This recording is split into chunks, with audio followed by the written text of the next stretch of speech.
두 번째 종목 한번 보도록 하겠습니다. 많이들 익숙하실 종목이 바로 두 번째 주인공인데요. 바로 글로벌 제약사죠. 머크가 그 주인공입니다. It's been a tough few months for Merck shareholders.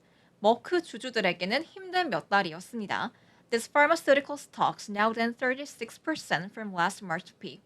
이 제약주는 현재 지난 3월 고점 대비해서 36% 하락했습니다. With most of this weakness coming after last September in response to a couple of rounds of disappointing quarters. 대부분의 약세는 지난 9월 이후에 실망스러운 분기에 대한 반응으로 이뤄졌습니다. As diabetes treatments, Genevia and Genemed are now facing steep price competition, while its HPV vaccine Gardasil is running into headwinds in China. 당뇨병 치료제인 자누비아와 자누메트는 현재 치열한 가격 경쟁에 직면해 있고요. HPV 백신인 가다실은 중국에서 역풍을 맞고 있다고 합니다. And to be fair, these are legitimate concerns. 솔직히 이러한 우려는 정당한 겁니다. The market, however, has possibly overblown them while losing sight of the remaining potential of its flagship cancer-fighting drug Keytruda.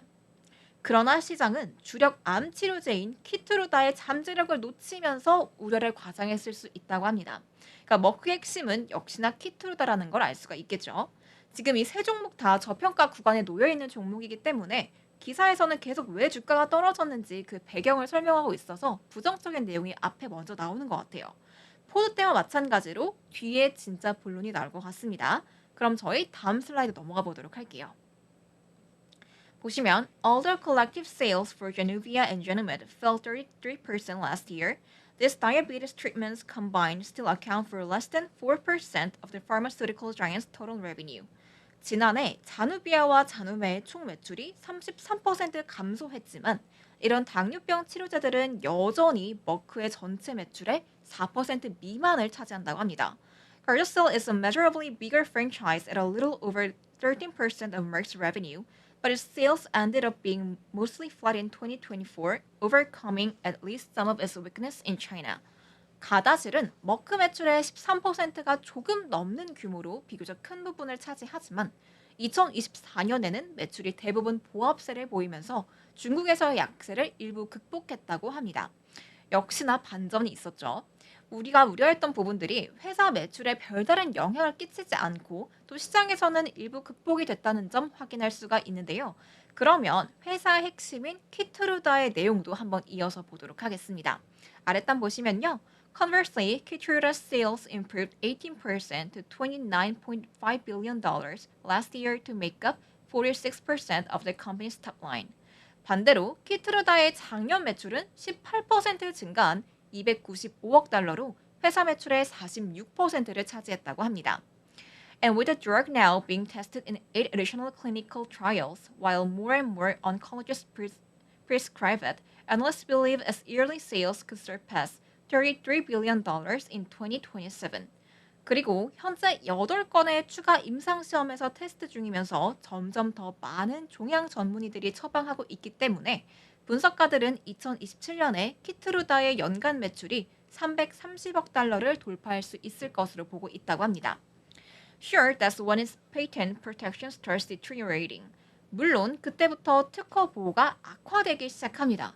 왜냐하면 이 키트루다 특허가요, 미국에서 2028년에 만료가 되기 때문입니다. 그런데 this doesn't necessarily mean the end of Keytruda as a workhorse though. 그렇다고 해서 키트루다가 워크호스, 그러니까 캐시카 같은 역할을 하지 못하게 되는 건 아니라고 해요. The company can do things to extend its marketable life. 당연히 회사는 수익성을 이어갈 수 있도록 노력을 할 거기 때문이죠.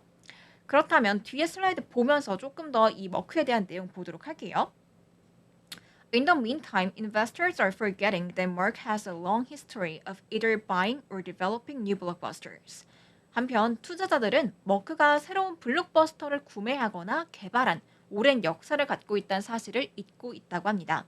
It acquired Keytruda, for instance, when the company acquired Schering-Plough back in 2009. 예를 들어서 2009년에 쉐링플라우를 인수할 당시에 키트루다를 얻었습니다. 그러니까 이 무슨 말이냐면요. 머크 포트폴리오에 포함되기 전 키트루다의 기원을 살펴보면 원래 네덜란드 회사인 오가논 거였습니다. 그런데 이 오가논이 2007년에 쉐링플라우에 병합이 됐고 이 쉐딩 플라우를 머크가 인수를 한 거죠. 그래서 결국 머크는 인수를 통해서 키트루다를 얻었다는 문장이 성립되는 겁니다. 이런 맥락으로 볼 때, in November, it secured the rights to a promising immunotherapy being developed by China's Lanova Medicines. 11월에는 중국 라노바가 개발 중인 유망한 면역 치료제에 대한 권리를 확보했다고 합니다. It's making rapid progress with Welric as well. 웰리렉과도 빠른 진전을 보이고 있다고 하네요. 하단 보시면요. But what does any of that have to do with owning this dividend-paying stock forever? 하지만 이게 머크라는 배당주를 영원히 보유하는 것과 도대체 무슨 관련이 있는 건가 봤더니 The point is, while it may not be a high-growth name and will likely never completely replace Keytruda's revenue, 요즘 이거예요. 머크가 고성장 기업이 아닐 수도 있고 키트루다의 수익을 완전히 대체하지 못할 수도 있지만 Merck has a long history of finding new ways to grow its top and bottom lines, which in turn has allowed it to raise its dividend payments for 14 years in a row. 머크의 수익을 늘릴 수 있는 새로운 방법을 찾은 오랜 역사를 갖고 있고 이를 통해서 14년 연속으로 배당금을 인상해 올 수 있었다는 점입니다. Newcomers will be plugging into it, while the stock's forward-looking dividend yield stands at just under 3.9%.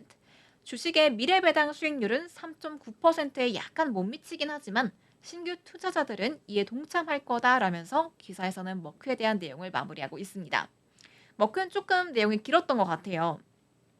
하지만 키워드로 정리해보자면 키트루다, 약점 극복, 그리고 또 14년 연속 배당금 인상 이렇게 세 가지 키워드로 정리해 볼 수 있을 것 같습니다.